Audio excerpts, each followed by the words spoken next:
this is midnight is going on. I am reading a book. The book is most important for everyone. So I wanna introduce with you this book, and we know that time is very short and life is going on. So I don't want to talk more. I'm going to introduce with you about this book. Okay, and please, Last Bittel, writer and Right on Time, the complete guide for time pressured managers. Okay, the other side, Right on Time, the one-stop source that helps you master time personally and professionally. About this book here, at last is a practical hands-on resource that will help you manage time and make it work productively for you. Right on Time gives you the time management skill you can apply right away to make time a tool, not a tyrant.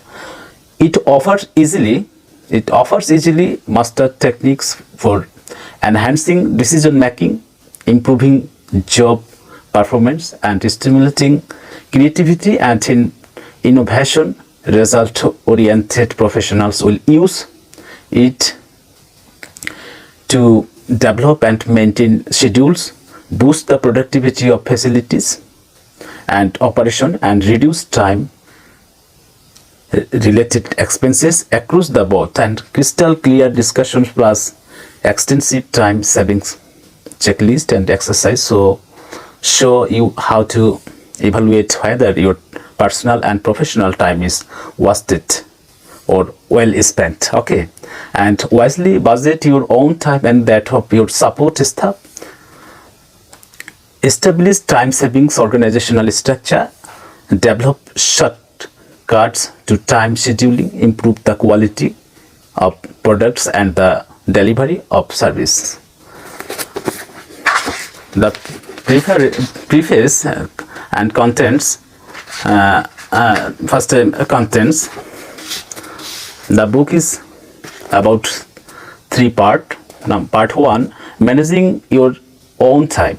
Number 1, gauging time's impact on you. Okay, and number 2, achieving mastery over time. Number 3, planning and controlling your own personal time. Number 4, managing your information handling times. Number 5, managing your problem solving time. Part 2, managing the time of others. 6, time sampling for assignment. Number 6, time as a motivator. Number 8, time for creativity and innovation. Part 3, managing organizational time. 9, time management for management, improving productive time. Number 10, and here number 11, improving scheduling time. Number 12, time savings in its key functions. Okay, and other side, preface. No one has to tell you about time pressure. You could probably write a book about it. It has hit you from every side. Okay, and it finds new ways to harass and frustrate you each day. In general, the pressure to squeeze more out of your already limited time gets greater, not weaker. Okay, because of your sophistication about time, I have tried to write a book that doesn't cite knowledge and experience in the matter, and I have tried not to repeat the time-worn advice that you have heard so often. Although much of it has probably been good and stated in this book, I give you a fresh and I hope a deeper and more useful perspective on the management of time. Okay, a personal and professional guide. Dear viewers and my friends, today I don't want to talk more. because I'm so much tired. I was reading this book no more today, and that's clear that you have no time for me and I have no time for you. That's a clear crystal talking for you. Okay, no more today.